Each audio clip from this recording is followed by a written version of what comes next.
8장 1절에서 11절 말씀 보겠습니다. 요한복음 8장 1절에서 11절 말씀. 157페이지입니다. 요한복음 157페이지로 요한복음 8장 1절에서 11절 말씀입니다. 우리 교독해서 말씀을 읽도록 하겠습니다. 제가 먼저 읽겠습니다. 예수는 감난산으로 가시니라.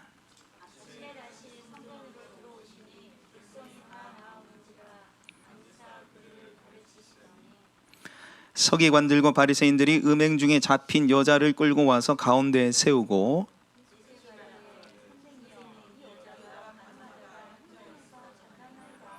모세는 율법에 이러한 여자를 돌로 치라 명하였거니와 선생은 어떻게 말하겠나이까.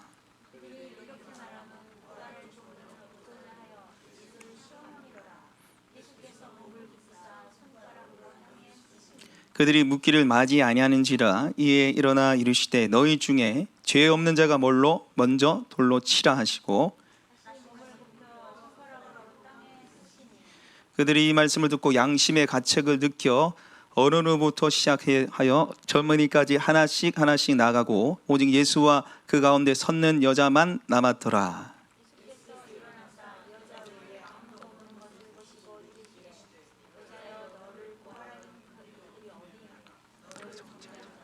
같이 읽겠습니다. 대답하되 주여 없나이다. 예수께서 이르시되 나도 너를 정죄하지 아니하노니 가서 다시는 죄를 범하지 말라 하시니라. 아멘. 무슨 일을 하든지 목적과 방향이 중요합니다. 왜 그 일을 하는지 목적이 중요하고요. 그리고 그 목적을 향해서 계속해서 달려나가는 방향성이 중요합니다. 아무리 빨리 열심히 한다 해도 그 방향을 잃으면 그 목적과 멀어지게 돼 있죠. 여러분, 오늘 말씀을 준비하면서 하나님께서 우리에게 이 말씀을 통해서 원하시는 목적이 있어요. 듣고 싶은 대답이 있습니다. 그게 뭐냐면 내가 그 죄인입니다 라는 고백입니다. 우리 한번 따라해 볼까요? 내가 그 죄인입니다. 네, 정말 오늘 말씀을 통해서 가슴 깊이 이 고백이 터져나오길 원합니다. 내가 그 죄인입니다. 여러분, 여기서 말하는 그 죄인이 누굽니까? 오늘 본문에 나오는 음행하다 잡힌 여인입니다. 불륜을 저지르다 잡힌 여인이에요. 여러분, 혹시 목사님 저는 그 정도는 아닌데 이럴 수 있습니다. 그러나 오늘 말씀을 통해서 말씀을 듣는 중에 우리가 정말 가슴 깊이 이 고백이 일어나길 원해요. 제가 그 죄인입니다. 제가 그 죄인입니다. 여러분, 이 고백이 나와야 됩니다. 이 고백이 안 나오면 저는 실패한 설교자입니다. 그리고 여러분은 하나님을 만나지 못하는 겁니다. 반대로 여러분이 정말 마음속 깊이 내가 그 죄인입니다 라는 고백이 나온다면 여러분 하나님을 만난 겁니다. 오늘 그 고백으로 하나님 만나시는 우리가 되길 소망합니다. 첫 번째, 우리가 내가 그 죄인입니다 이 고백은 첫 번째로 율법 아래 내가 죄인입니다 라는 고백으로부터 시작됩니다. 율법 아래 내가 죄인입니다. 여러분, 오늘 서기관과 바리새인들이 무리를 지어서 예수님을 찾아옵니다. 서기관과 바리새인들은 구약 성경에 능통한 자들이었습니다.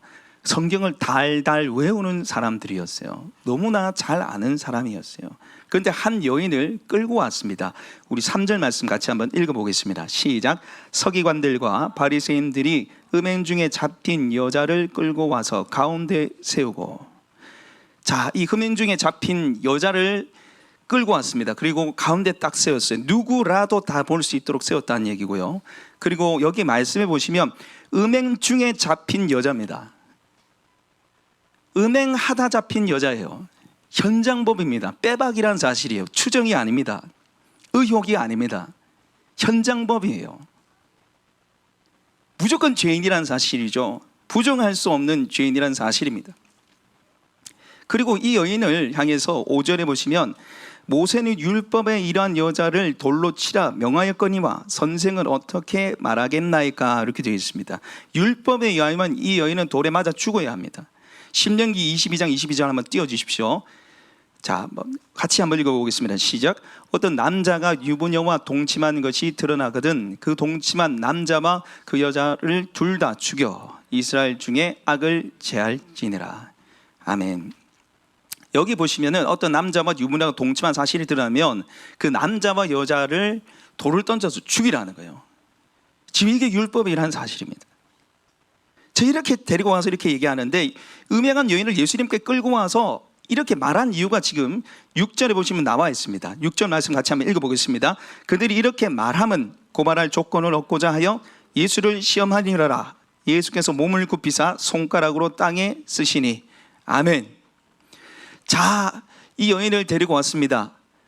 율법에 의하면 이 여인은 돌에 맞아 죽어야 됩니다. 이렇게 말한 이유가 뭐예요? 예수님은 뭐 하기 위해서요? 고발하기 위해서, 예수님을 시험하기 위해서. 졸면 안 돼요. 졸면 안 돼요. 졸지 마세요. 졸면은 잠이 오면 뒤에 가서 서서 들으시면 돼. 이 생명의 말씀이 선포되어 있기 때문에 제 얘기가 아닙니다. 하나님의 말씀이기 때문에 집중해서 잘 들으십시오. 자, 예수님을 시험하기 위해서, 고발하기 위해서 지금 데리고 왔는데, 지금 진퇴양난의 질문을 던진 겁니다. 자, 예를 들어서 예수님이 자, 이 여인을 용서하라, 이 여인을 용서해라 이렇게 말하면 뭐에 걸려요? 율법에 걸립니다. 율법을 어기는 겁니다. 그런데 예수님이 이때까지 한 일이 뭡니까? 죄인과 세린들의 친구에서 먹고 마셨단 말이죠. 그들의 죄를 용서하러 왔다고 끊임없이 예수님 말씀하셨단 말이죠. 데리고 올 때 무슨 생각했겠습니까? 아이고, 용서한다고 아마 얘기할걸? 이걸 알고 있었기 때문에 율법에는 돌라 치료했습니다. 뭐라고 얘기하십니까? 이런 거예요. 그래서 예수님이 용서해라, 용서해주자 이러면 율법을 어기네 이런 거죠. 근데 반대로 예수님이 돌에 쳐 죽이시다 이렇게 하면 뭐에 걸려요? 로마법에 걸립니다. 로마법에 걸려요. 이때 당시 이스라엘은 그 로마의 식민지였잖아요. 우리나라 일본의 식민지였던 것처럼 로마의 식민지였는데, 로마가 이 종교법은 귀찮은 게, 종교법은 도대체 모르는 거예요. 그 제사법 이런 걸 모르는 거죠. 귀찮으니까 이스라엘 너희가 알아서 해라 해서 70명의 리더를 세웠습니다. 그게 바로 산헤드린 공회입니다. 종교법은 너희가 재판해, 대신에 사람은 죽이지 마라고 한 거예요. 그래서 예수님을 십자가에 죽이고 싶은데 못 죽이서 누굴 찾아갑니까? 빌라도를 찾아가죠. 자기 능력 밖으로는 죽일 수 없기 때문에, 자기 능력으로는 죽일 수 없기 때문에 그렇게 한 거예요. 그러니까 예수님이 돌에 쳐 죽여라 하면 로마법에 걸리고, 용서하라 그러면 율법에 지금 걸리는 거예요. 자, 여러분 어떻게 해야 할까요? 죽여야 됩니까? 살려야 됩니까? 뭐 물들물들 쳐다보는데 여러분 한번 손 한번 들어보세요. 살짝이. 죽여야 됩니다. 살려야 됩니다. 네, 표현을 해주셔서 감사합니다. 글쎄요, 죽여야 되나 살아야 되나, 여러분 어느 쪽이 맞다고 생각합니까? 여러분 결론부터 말씀드리자면은 둘 다 틀렸습니다. 오늘 이 말씀이요, 이 예수님이 우리를 데려가고 싶은 목적지가 있어요. 그냥 뭐냐면 이 여인을 죽일 것인가 살릴 것인가가 아닙니다. 이 여인을 어떻게 할 것인가 보다 더 중요한 사실 두 가지가 있는데, 첫 번째는 누가 죄인이냐는 사실입니다. 두 번째는 이 여인을 향해서 누가 돌을 던질 수 있냐는 거예요. 누가 죄인이고 누가 이 여인을 향해서 돌을 던질 수 있냐는 겁니다. 그래서 예수님은 이 시험 앞에 기가 막힌 말씀을 하시죠. 우리 7절 말씀 같이 한번 읽어보겠습니다. 시작. 그들이 묻기를 맞이하지 않은지라 이에 일어나 이르되 너희 중에 죄 없는 자가 먼저 돌로 치라 하시고. 아멘.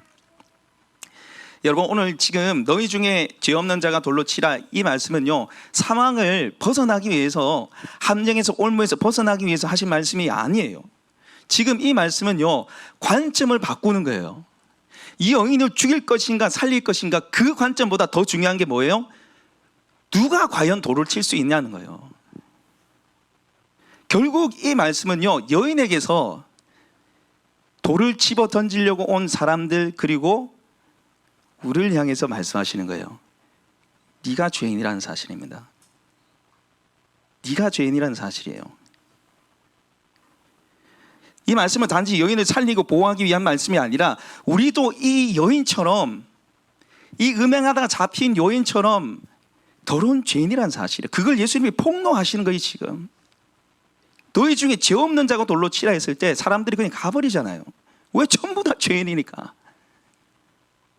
이 여인을 향해서 죄인이라 말하기 전에 네가 죄인이라는 것을 깨달은 겁니다. 여러분 구약 성경 보면 호세아라는 선지자가 나옵니다. 당대 이스라엘에서 가장 거룩한 사람, 하나님을 가장 잘 믿는 사람이 호세아였습니다. 거룩하고 깨끗하게 말씀대로 살려고 아마 엄청나게 노력을 했을 겁니다. 근데 어느 날 갑자기 하나님이 호세아를 부르시더니 가서 음란한 여인을 취하여 음란한 자식을 낳으라고 얘기를 합니다. 우리 1장 2절 말씀 같이 한번 읽어볼까요? 읽겠습니다. 시작. 여호와께서 처음 호세아에게 말씀하실 때 여호와께서 호세아에게 이르시되 너는 가서 음란한 여자를 맞이하여 음란한 자식을 낳으라. 이 나라가 여호와를 떠나 크게 음란한 민이라 시니 곡식 아니요 여기까지 안 띄어져요. 1장 2절만 딱 여기서 멈춰주세요. 여기 보시면 가서 음란한 여자를 맞이하여 음란한 여자가 창녀를 말하는 거예요. 몸 파는 여자에게 가서 결혼해서 더러운 자식을 낳으라는 거예요. 그 이유가 뭡니까? 이 나라가 여호와를 떠나 크게 음란한 민이라. 여호와를 떠났다는 말이 뭡니까? 하나님을 버리고 우상 숭배했다는 사실이에요. 그게 하나님 보시기에 영적 간음이라는 사실입니다. 그래서 아까 뒤에 띄어졌던 말씀 한번 비춰주십시오. 호세 2장 8절 읽어보겠습니다. 시작. 곡식과 새 포도주는 기름은 내가 그에게 준 것이요 그들이 바알을 위하여 쓴 은과 금도 내가 그에게 더하여 준 것이니는 그가 알지 못하던도다. 곡식과 새 포도주는 하나님이 준 건데 바알이 준 줄 알고 그걸 가지고 뭐하는 거 우상 숭배한다는 거예요. 그러니까 하나님 입장에서는 뭐냐면 나를 버리고 다른 신을 섬긴 게 신랑인 나를 버리고 불륜을 저지른 것과 똑같다는 사실이에요. 우상 숭배가 뭡니까? 영적 간음이에요. 하나님이 예수님이 우리의 신랑입니다. 할렐루야. 예수님이 우리의 신랑인데 그 신랑 되신 주님보다 뭔가를 더 사랑하면 바람 피는 것과 똑같이 본다는 거예요. 하나님 입장에서. 하나님의 마음이 얼마나 아프고 열이 받는지 그 거룩한 선지자를 선택해서 가서 장녀랑 결혼해. 이게 하나님 마음이라는 사실이에요. 내가 하나님보다 즐기는 건, 내가 하나님보다 좋아하는 것, 그게 바로 우상 숭배고 그게 바로 죄예요. 탐심은 곧 우상 숭배니라. 내가 하나님보다 더 탐하는 것, 그게 우상 숭배라는 사실이에요. 제가 정천희 집사님께 간증을 목요일날 부탁을 하고 고민을 많이 했어요. 이걸 세워야 되나 말아야 되나. 간증의 문제가 아니면 정천희 집사님 문제가 있는 게 아니라 제가 문제예요.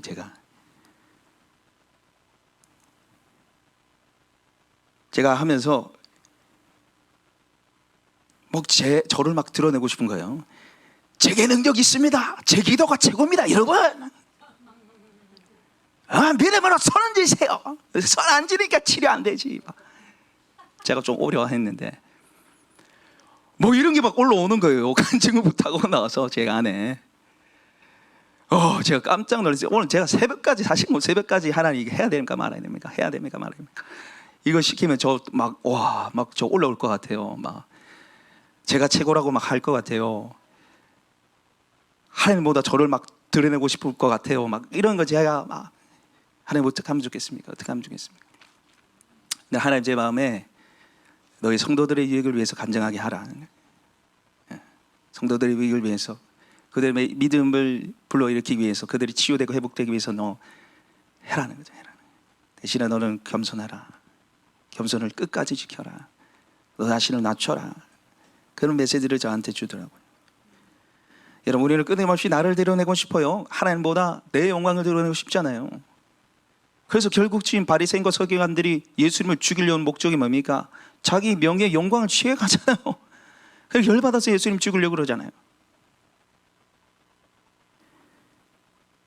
여러분, 저도 끊임없이 제 안에 제가 일어나요. 게으르고 나태하고 싶고, 하나님보다 세상이 얼마나 즐겁고 행복한지 모릅니다. 제가 주일학교 예배 때 말씀 보는 것보다 유튜브 보는 게 즐겁지 이러니까 유튜브 보는 게 좋아요. 그게 우상이야. 우리 다 걸리잖아요. 영적 간음, 우상 숭배 다 걸리잖아요. 내가 하나님보다 추구하는 것, 돈, 명예, 인기, 즐거움, 하나님보다 더 좋아하는 것, 그게 우상 숭배예요.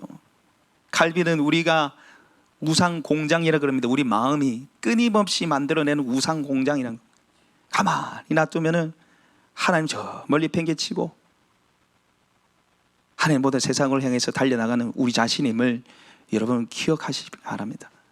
그리고 이 말씀 앞에, 율법 앞에 우리가 죄인이라는 사실을 여러분 철저히 깨닫는 우리 모두가 내시길 소망합니다.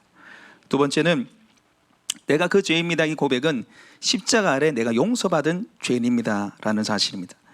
우리 한번 따라해 볼까요? 십자가 아래 내가 용서받은 죄인입니다. 우리 다시 7절 말씀 읽어볼까요? 읽겠습니다. 시작. 그들이 묻기를 맞이하지 아니한지라 이에 일어나 이르시되 너희 중에 죄 없는 자가 먼저 돌로 치라 하시고, 예수님이 이 하도 뭐라 하니까 땅에 뭘 써요. 이거는 제가 다음 주에 아마 다룰 것 같은데, 그걸 써도 계속 얘기하는 거예요. 어떻게 합니까? 어떻게 합니까? 어떻게 합니까? 그러니까 예수님 한마디 하시죠. 너희 중에 죄 없는 자가 먼저 돌로 치라. 너희 중에 죄 없는 자가 먼저 돌로 치라. 여러분, 우리가 이 말씀을 먼저 살펴봐야 될 게 있는데, 이게 돌로 치란 사실입니까? 치지 말란 사실입니까? 네? 율법대로 심판하란 사실입니까? 심판하지 말란 사실입니까? 심판하라는 겁니다. 죽여라는 사실이에요. 율법대로 죽여라는 사실이에요. 단 죄 없는 사람이 먼저 쳐봐. 원래는 죽어야 돼. 그런데 너희 중에 죄 없는 사람이 한번 던져봐 이 말이에요. 그런데 그 누구도 돌을 던질 수 없죠. 왜? 다 죄인이기 때문에 그렇습니다. 앞에 말씀에 다 걸리죠. 다 우리 죄인이에요. 결코 피할 수 없는 죄인이라는 사실이에요. 그리고 그들이 다 떠납니다. 오늘 본문에 보시면 9절에 그들이 이 말씀을 듣고 양심의 가책을 느껴 되어 있는데, 원래 원문에는 양심의 가책을 느껴 이런 말씀이 없어요. 그냥 부끄러워서 도망친 겁니다. 그래서 누구만 딱 남아요? 9절 하반절에 오직 예수와 그 가운데 섰는 여자만 남았더라. 예수님과 여자만 딱 남았어요. 여러분, 이 사실이 무엇을 의미하냐면 이 여인을 향해서 돌을 던질 수 있는 분은 누구밖에 없다는 사실이에요. 예수님밖에 없다는 사실이에요. 예수님만이 죄가 없고 예수님만이 심판자는 사실입니다. 그리고 그 여인을 향해서 말씀하시죠. 우리 10절 말씀 같이 한번 읽어보겠습니다. 시작. 예수께서 일어나사 여자 외에 아무도 없는 것을 보시고 이르시되 여자여 너를 고발하던 그들이 어디 있느냐? 너를 정죄한 자가 없느냐? 예수님이 여인을 향해서 말을 하는데 첫 마디가 여자여 이 말입니다. 여러분, 이게 존칭어입니다. 존칭어. 가나의 혼인잔치에서 마리아를 향해서, 어머니 마리아를 향해서 여자여 이렇게 얘기한 것처럼 똑같은 존칭을 지금 써요. 근데 한번 상상해 보십시오. 이 여인이 끌려올 때 바리새인과 제사장들이 뭐라고 하면 끌고 왔겠어요? 이 더러운 XX에 온갖 쌍욕을 다 안 했겠습니까? 그런데 예수님이 이 여인을 향해서 존칭을 써요. 여자여. 그를 높여주십니다. 그를 죄를 사하기를 이미 주님이 작정하신 거죠. 그리고 물어보죠. 너를 고발하는 그들이 어디 있느냐? 너를 정죄한 자가 없느냐? 어디 갔노? 여러분, 어디 간지 궁금해서 물어보는 겁니까? 아닙니다. 지금 예수님이 이 모든 정죄와 심판을 다 막아주신다는 사실이에요. 그 누구도 예수 그리스도 안에 있는 자는 결코 정죄함이 없다는 사실을 보여주시는 것입니다. 할렐루야.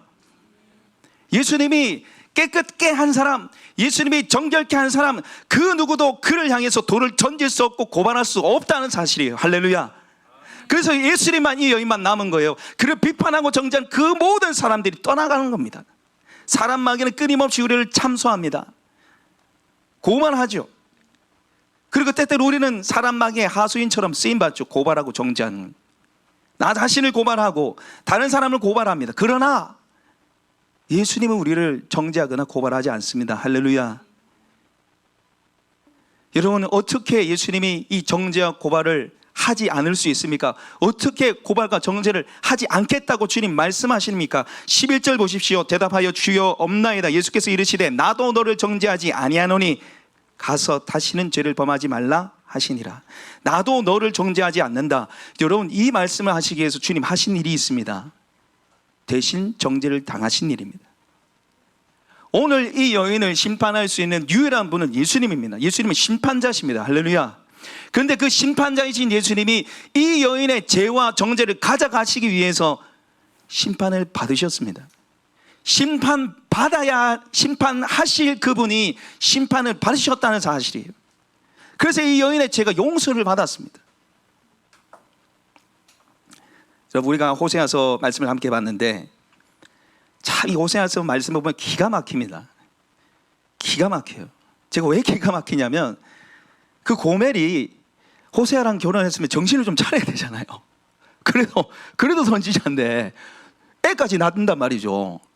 그러면 정신을 차리고 여보 내가 이제는 잘할게요, 이제는 말씀대로 잘 살게요 이래야 되는데 또 떠나요. 몸팔로 가요. 장례 시설하러 간단 말이죠. 그런데 호세아서 3장에 보면은 하나님 호세아를 불러요. 우리 같이 한번 읽어보겠습니다. 3장 1절 띄워주셨는데 감사합니다. 읽어보겠습니다. 시작. 여호와께서 내게 이르시되 이스라엘 자손이 다른 신을 섬기고 건포도 과자를 즐길지라도 여호와 그들을 사랑하나니 너는 또 가서 타인의 사랑을 받아 음녀가 된 여자를 사랑하라 하시기로. 2절. 내가 15개와 보리 한 호멜 반으로 나를 위하여 그를 사고 그에게 이르기를 너는 많은 날 동안 나와 함께 지내고 음행하지 말며 다른 남자를 따르지 말라. 나도 내게 그리하리라 하였노라. 아멘. 자, 저를 보십시오. 여러분, 이 고멜을 도망갔을 때 호세아의 마음이 어땠을까요? 저는요, 저 같으면 아이고 잘 됐네, 아이고 잘 됐네, 다시는 돌아오지 마라, 할렐루야 이럴 것 같아요. 근데 하나님이 부르는 거예요. 야, 가서 데리고 와. 그냥 데리고 오는 것도 아니고요. 오늘 이 2절의 말씀해 보시면은 다시 좀 띄워주실래요? 3장 2절. 감사합니다. 은 15개와 보리 한 호멜 반으로 데리고 오라 그럽니다. 돈을 치고 데리고 오라 그래요. 여러분, 은 15개 15입니다. 보리 한 호멜 반은요, 은 15개예요. 이게 값을 치면 은 30입니다. 누가 생각나십니까? 예수님이에요. 여기 예수님의 복음이 담겨져 있어요. 그래서 3절 말씀에 보면 왜 이렇게 시킵니까? 그들이 다른 신을 섬길지라도 이스라엘이 나를 버리고 영적 간음을 일으키려도 내가 그를 사랑한다는 사실이에요. 그 사랑을 포기하지 않겠다는 사실입니다. 내 아들을 죽이셔라도 다시 내 백성으로 삼겠다는 사실이에요. 내 신부로 삼겠다는 사실입니다. 여러분, 우리도 마찬가지예요. 아무리 죄가 많아도 주님 우리를 버리지 않습니다. 할렐루야. 값을 치르셨습니다. 이미 십자가에 죽으셨습니다. 여러분, 오늘 본문에 보시면은 이상한 사실이 하나 있어요. 꼭 나와야 되는데 안 나오는 사람이 한 명 있어요. 누군지 아시겠습니까? 남자예요. 은행은 혼자 합니까? 같이 합니까? 같이 해요. 남자 도망갔네. 오늘 성경에는 뭔 일이 일어나는지 나오지가 않습니다. 남자가 처음부터 끝까지 등장하지가 않아요. 같이 데리고 가서 같이 돌로 쳐 죽여라 되어 있잖아요. 신명기 22장 22절에 안 나와요. 이 남자가 누굽니까? 예수님이에요. 신명기 22장에 그 둘 다 돌에 쳐 죽이라 했잖아요. 근데 진짜 주님 죽으셨습니다. 그것을 이 성경이 지금 드러내고 있는 거예요. 주님이 나를 위해 죽으셨어요. 내 죄를 가져가시기 위해서 죽으셨다는 사실이. 제가 이 말씀을 준비하다가 우리 강현희 집사님이 이제 한 달에 한 번씩 찬양 인도를 해주기로 했어요. 야, 제가 주일학교 예배 때부터 참 제가 은혜를 받는데 너무 감사하더라고요. 근데 제가 1000번을 불러도 이 찬양 좀 같이 했으면 좋겠다. 1000번을 불러도. 제가 이 찬양을 원래 알고 있는 찬양인데 제가 원래라면 이 찬양 그렇게 좋아하지는 않았습니다. 왜냐하면 이 제목부터가 뭔가 좀 너무 오바스럽다. 뭔 1000번을 불러도 눈물이 그렇게 날까? 약간 이거 좀 감성을 약간 자극하는 억지에 약간 그런 게 좀 있는 것 같더라고요. 그런데 제가 이 말씀을 준비하면서 우리가 정말 이 십자가의 사랑을 안다면, 나를 심판하시지 않기 위해서 심판받으신 예수님의 사랑을 안다면, 나를 정죄하지 않기 위해서 정죄받으신 예수님의 사랑을 안다면 1000번이 아니라 10,000번, 100,000번 불러도, 예수님을 불러도 우리 눈에 눈물이 멈추지 않아야 된다는 사실이에요. 나를 위한 십자가잖아요. 나를 위한 십자가잖아요. 예수님이 십자가만 바라봐도 은혜가 되고 감동이 되고 눈물이 나야 되는 게 정상입니다. 그런데 예수님 생각해도 십자가 생각해도 당연한 것으로 생각이 되고 아무렇지도 않고 당연히 주님은 나를 위해 죽어야 되지, 나를 사랑하잖아, 당연히 사랑하지, 이러면 여러분 문제 있는 겁니다. 문제 있는 거예요. 여러분, 우리가 신앙이 성숙했다는 사실은요, 날이 가면 갈수록 이 십자가의 사랑이 너무나 나에게 선명하게 다가와야 된다는 사실입니다.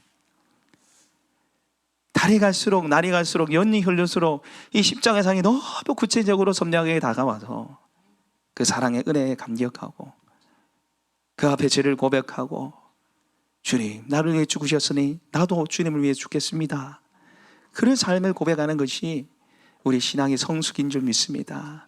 그 십자가의 사랑과 은혜가 회복되는 우리 모두가 되길 원합니다. 식어버린 십자가가 아니라, 빗바라진 십자가가 아니라, 익숙해진 십자가가 아니라 영원히 내 가슴 속에 남아있는 십자가가 되어서 감동이 되고 은혜가 되고 내가 주님처럼 살길 원하는 결단들이 일어나길 소망합니다. 이 시간에 우리